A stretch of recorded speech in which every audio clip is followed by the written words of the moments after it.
রাজনীতি মানে একটা সেবামূলক জিনিস, রাজনীতি মানে সেবা। আপনি সেবা করে মানুষের সাথে মিলে চলার জন্য আমরা যত সেবা দিব ইনশাল্লাহ আমরা ততই আগাবো রাজনীতি করে।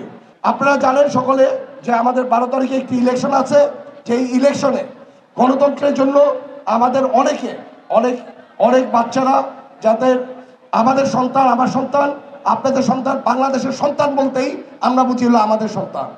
এই সন্তানগুলোকে হেলিকপ্টার দিয়ে পর্যন্ত গুলি করে মেরেছে শুধু একটা মাত্র গণতন্ত্র যাতে এই দেশে না থাকে। আজকে আমরা এই গণতন্ত্রের দিকে চলে যাচ্ছি, ইনশাল্লাহ 12 তারিখে বোধহয় আমাদের গণতন্ত্র ফেরত আসবে। আমরা চেষ্টা করব ব্যালটের মাধ্যমে এই গণতন্ত্র যাতে বাংলাদেশে সবসময় থাকে, ইভেন ভবিষ্যতেও যাতে এই গণতন্ত্র যাতে বাংলাদেশে থাকে, এই দিকে আমরা সবসময় খেয়াল রাখবো। কারণ এত মানুষ শহীদ হয়েছে, এত মানুষ গুম হয়েছে, খুন হয়েছে শুধু গণতন্ত্রের জন্য। এই সুযোগ ইনশাল্লাহ আমরা 12 তারিখে কেউ ছাড়বো না।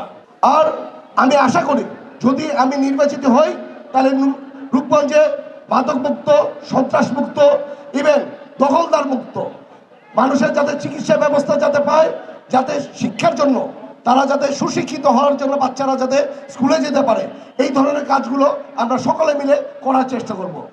আমরা বিভিন্ন জায়গায় আমরা অঙ্গীকারনামা দিয়ে আসছি, আমি বলবো, কারণ আমাদের প্রথম জিনিস যে মাদক মুক্ত এই সমাজকে করব।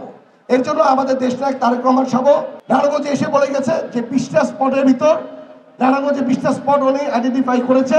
আমি জানি রূপগঞ্জে বেশ কয়েকটা আইডেন্টিফাই উনি করতে পেরেছে।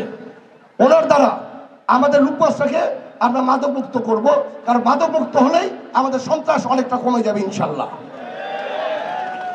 আজকে রূপগঞ্জের আপনার বিভিন্ন খাল বলেন, যেই খাল আমাদের রাষ্ট্রপতি জিয়াউর রহমান সাহেব খালগুলি কেটে গেছে, বিভিন্ন বিত্তশালী বিভিন্ন মানুষ এই খালগুলিকে দখল করে ফেলেছে, যেটার জন্য রূপগঞ্জের বিভিন্ন জায়গায় পানিবন্দী হয়ে যাচ্ছি আমরা। এই পানিবন্দির থেকে আমরা রক্ষা পাওয়ার জন্য এই খালগুলিকে আবার খনন করে যে যত শক্তিশালী হোক তাদের এই খালগুলিকে ছেড়ে দিয়ে আমরা এই খালগুলিকে আবার খনন করে এই চ্যানেলগুলিকে ওপেন করে দিব, যাতে আমার বা বোনরা ইভেন কেউ যাতে রূপগঞ্জের কোনো মানুষ যাতে পানিবন্দী না থাকে, এই ব্যবস্থা ইনশাল্লাহ আমরা নিব।